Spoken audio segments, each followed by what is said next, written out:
Hey gang, happy snow day. I think this is 4 in this new year. Hopefully we can knock them, not have many more, because it really has the chance to get us really far behind. If we weren't doing this flipped classroom thing, you think about how far behind we would actually be. So, especially with all the testing and everything they do during our class period. So, but thankfully, we have this opportunity to stay on time and be able to not have to miss a whole lot.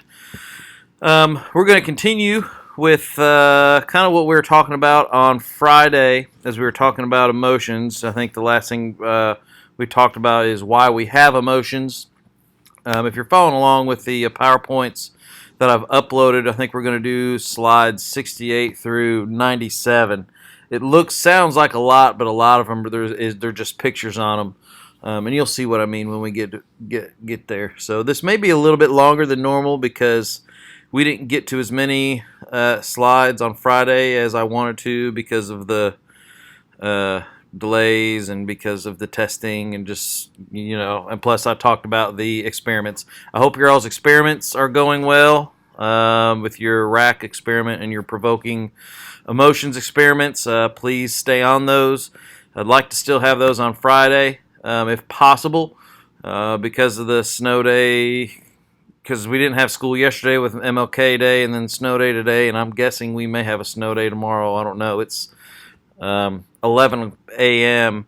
and it's still coming down outside, and there's quite a bit of snow out. I'd be surprised if it was moved by tomorrow morning, but stranger things have happened. But anyways, we may adjust that when it's due a little bit because of that. If we don't have school tomorrow, stay tuned again. We're going to be on same AP River Psych time and AP River Psych channel. So anyways, we're going to get rolling with emotions. The thing about emotions, and we kind of alluded to this on Friday, and I don't think we got to really discuss it a whole lot, is emotions for the most part are very universal. Even though different languages, different people, different cultures, different social norms, all may speak different language and have different customs, our facial language around the world essentially is the same. We smile when we're happy, we're frown when we're mad or upset. You can look at this matrix of faces and we know what is going on in each one. We know the emotion that is being showed. So that really gets to kind of an interesting thing as it pertains to emotion. There's a lot of things that are not universal, but there are some things that are, and emotions are one of them. Essentially, people share that set of universal emotional expressions that give support to the idea of biological heritage of the human species. All right, meaning all the emotions kind of come from the same thing. There are 7 basic emotions. Paul Elkman, a leading psychologist in emotions, suggests humans everywhere can recognize 7 basic emotions. Sadness, which one down there is sadness? Fear, which one is fear? Anger, disgust, contempt, happiness, and surprise. So, and you can kind of look down there and see where those fall. There's 6 down here actually. I don't see contempt on here. I don't think that this would be anger, happiness, disgust. This could be contempt, but this seems more of a disgust look. Surprise. No, that's surprise. No, that's fear. Surprise, sadness, and fear. I'm not sure what contempt would look like. Maybe we'll see that in a minute. Anger, happiness. This is disgust. Surprise, sadness, fear. Yeah. So, and again, same thing. These are culturally universal. These are all people from different cultures. Well, I mean, they all look kind of from the Far East, but the difference: Chinese, Japanese, Korean, Laos, places like that. But again, they're all universal. It's the same ones.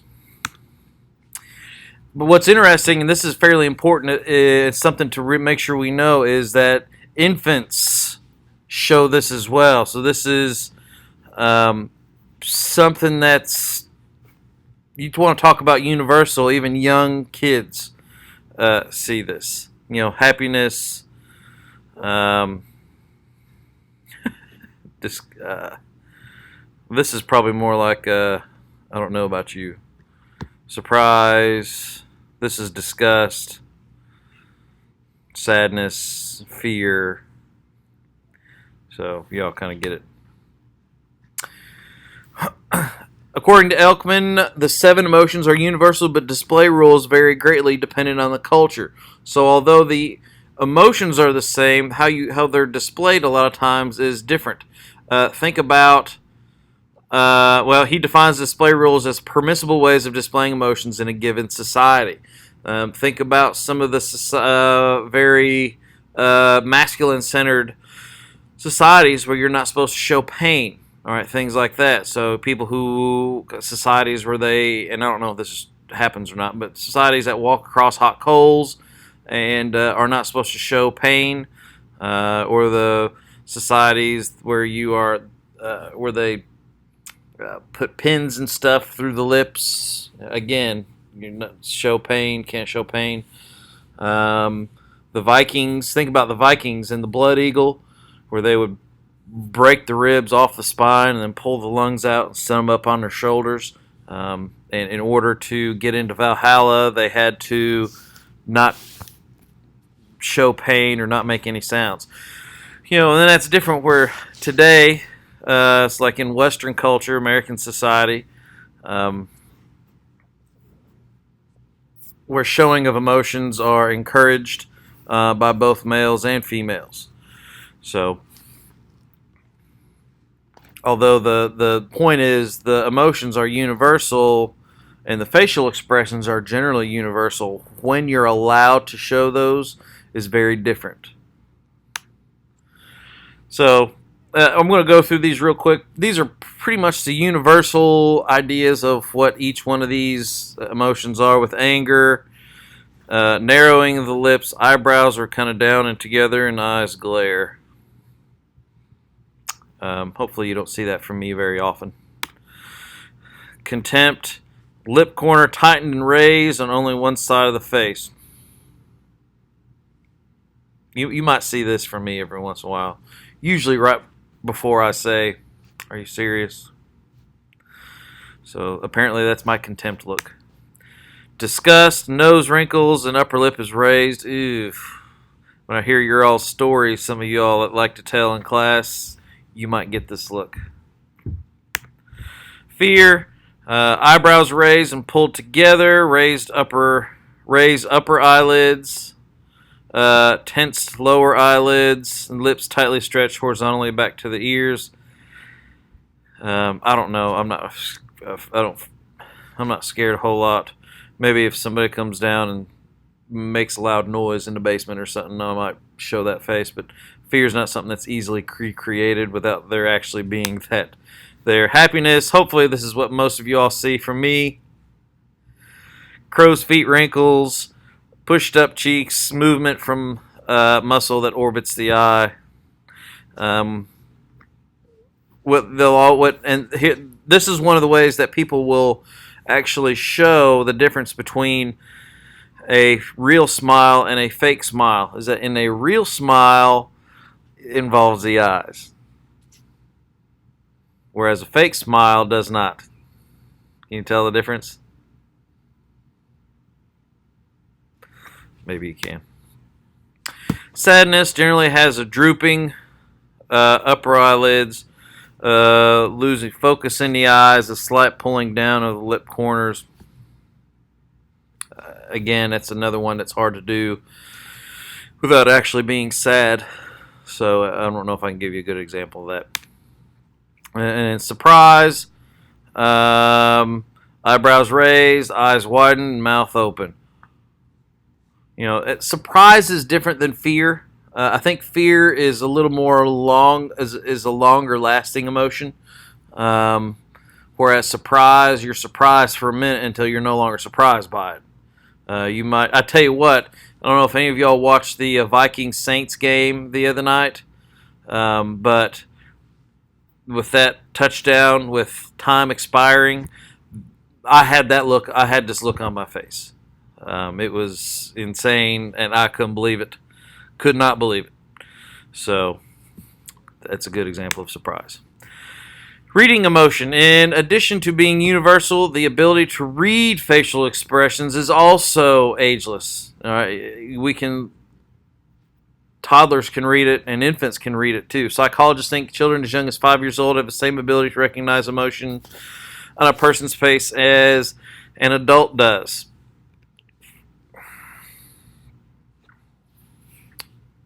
This says 5. I would probably guess much earlier. I've seen where, for example, with Zeke, I feel sorry for Zeke because I did every once in a while I did some psychological experiments on him, and I would say something very nice. Wow, Zeke, that's really great, but do it in like a furrowed eyebrow. Wow, Zeke, that's really great. And see what kind of reaction was.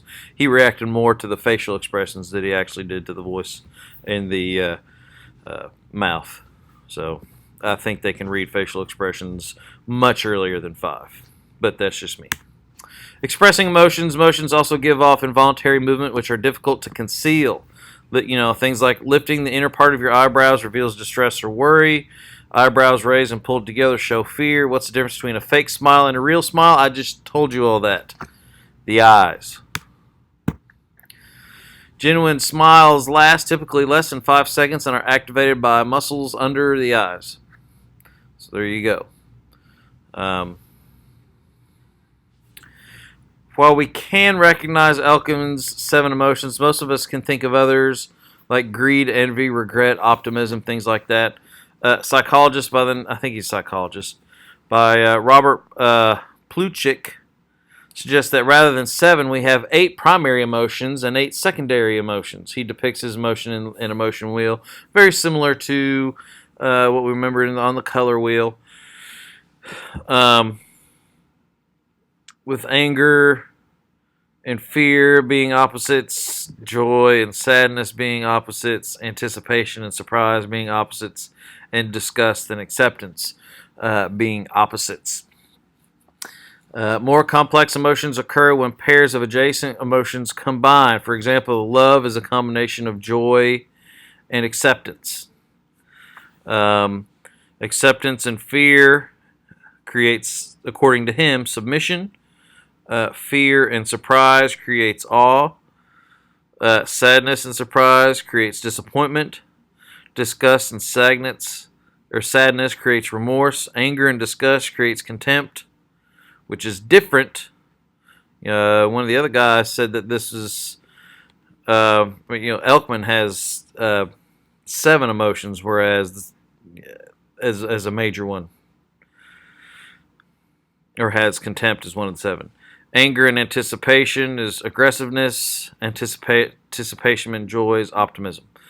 So, and that kind of makes sense if you think about it. I'm not going to argue a whole lot.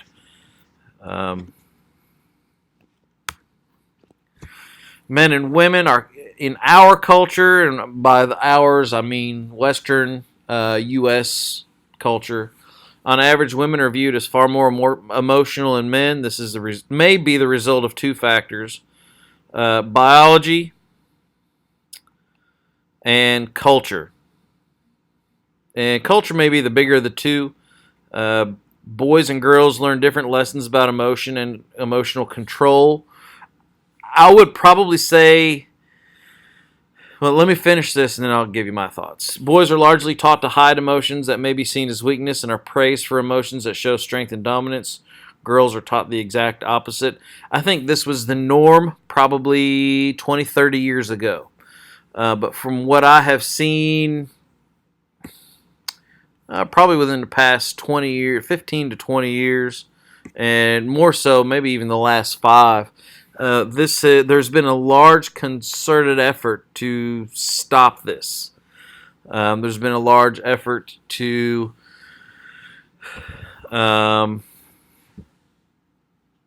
I guess, promote emotion and things like that, and emotional showing in boys. I haven't noticed as much with girls, and maybe that'd be something we can talk about when we actually get back together, because this would be a good discussion topic. So be thinking about this.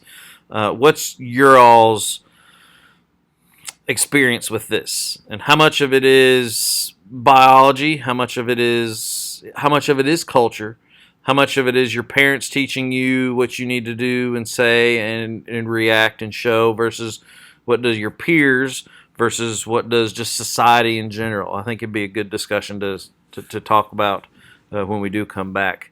So, maybe in your notes, kind of jot some things down that maybe pop into your mind, some examples that we can talk about in class. So, gender, emotions, nonverbal behavior. Do women have women's intuition? Judith Hall says that when women are given thin slices, they generally surpass men at reading emotional cues. All right, meaning, I'm guessing thin slices meaning just small pieces of an emotional reading. Women also have an edge in that's a typo. Have an edge in spotting lies. Women tend to express more complex emotions than men.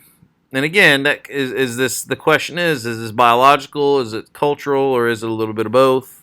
Or a lot of cultural and not much biological? Women tend to have extremely strong perception of emotionality, with the exception of anger, which is more of a masculine emotion. If a gender neutral face is smiling, it is seen as female, but if it's an angry face, it is seen as a male. Again, is this biological or is this cultural? There's a lot of people would say it's cultural. Personally, I'm not sure how much I entirely agree with that. In my mind, there is a difference between masculinity and femininity, and those differences are good. And I think trying to crisscross the two causes issues, but that's just my own personal opinion. You can take it or leave it. You don't have to agree with me. But I think this is very cultural. At least I'm sorry, I think it is a little bit of both. Women are more likely to experience empathy. You identify with others and imagine what it must be like to walk in their footsteps. Physiological measures show a much smaller gap than the surveys show. So, and this is interesting here, you have surveys which people have to voluntarily give information, but then in the psychological level, the physiological level, meaning, things that they can measure in your body, shows the gap is not near as large between males and females on the empathy. So although men may not on a survey may not show or may not talk about the fact that they might have empathy for somebody when you measure parts, the different parts of their body that are supposed to measure empathy. There's not near as big a gap as what the surveys show. Again, expressed emotion. We're still looking at gender and expressiveness. I guess this is from an experiment. Men and women tend to have shown more emotion in all of them, at least expressed it, sad, happy, and scary. But that's closest with the sad. Largest difference, I think, in percentage-wise, is scary, whereas happy is still pretty high. Experienced emotion. You might have heard this term catharsis or cathartic. You might hear somebody say, like for me, this was always something I used to enjoy, believe it or not, is on a hot summer day, mowing the grass was very cathartic. Throw on the headphones, grab a drink, an Ale-8 or something, and just go around in circles in our yard, just feeling the vibration of the lawnmower, listening to tunes, just chilling. That was a big emotional release for me. It was cathartic. The catharsis hypothesis says that during this you release aggressive energy through action or fantasy relieves aggressive urges. Then there's the feel-good, do-good phenomenon. People's tendency to be helpful when already in a good mood. This is kind of one of the things that we're testing with our rack experiment. And that's one of the reasons why we want you to, I believe in the experiment, you're supposed to write down your baseline emotion when you wake up and when you start the day. We're going to see how easy or hard it is when you're in those good or bad moods as you wake up, in order to see how that affects your random acts of kindness. So this is kind of one of the things that, one of the little mini things that we're going to look at as we look over these experiments. Like I said, I hope they're going well. I hope both of them are going real well. We're getting close to being done, believe it or not. Subjective well-being, self-perceived happiness or satisfaction within life. Subjective is just that. It's subjective. It's however you perceive it. So, of course, well-being is how well you're doing. Self-perceived happiness or satisfaction with life. This is used along with a measure of objective well-being, or objective well-being, which is a sort of a set of checklists. Physical and economic indicators to evaluate people's quality of life.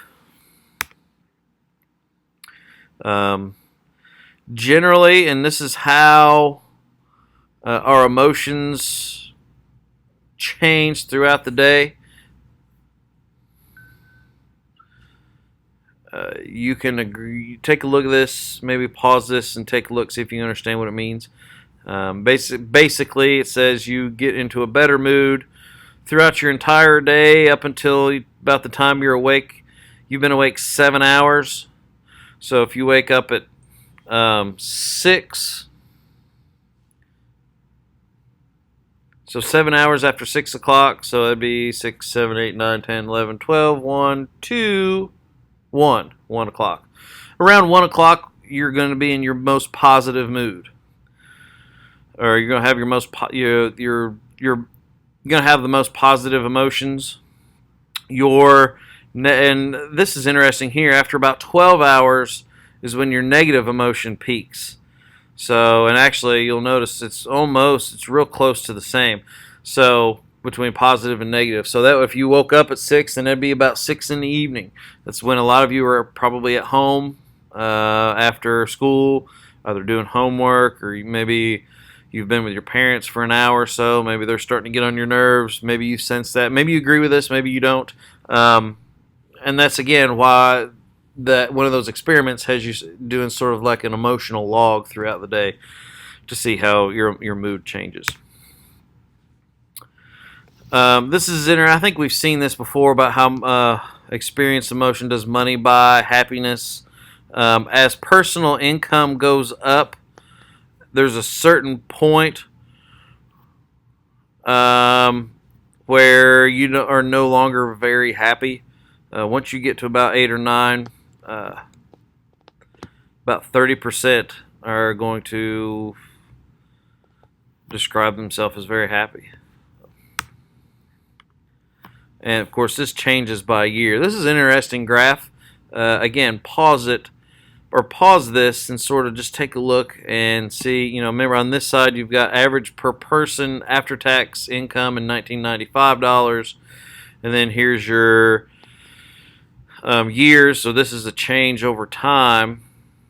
And then your percentage describing themselves very happy. So take a moment and read over that graph. Some interesting concepts that we can discuss when you come back to school. Lateralization of emotion. Different parts of our brain deal with different emotions. In the cerebral cortex, the right hemisphere generally specializes in negative. I think we've talked about this. In negative emotion, the left hemisphere generally processes more positive and joyful emotions. So again, they kind of go back and forth with emotions and on what part of the brains sort of deal with those emotions. And I think I'm going to stop here because I want to spend a whole day on the psychological theories of emotion and the difference between James Lange, Cannon-Bard, and some of the other ones. Schachter's two-factor theory. So, but anyways, we'll go over this. We'll do this one. We'll start here. If we're in school tomorrow, we'll start here. If we are not in school, then this is where I'll start the video. Hope you all are having a great extended break. Stay dry, stay warm. Don't have too much fun in the snow. And we'll see you all hopefully tomorrow, one way or the other. Peace out.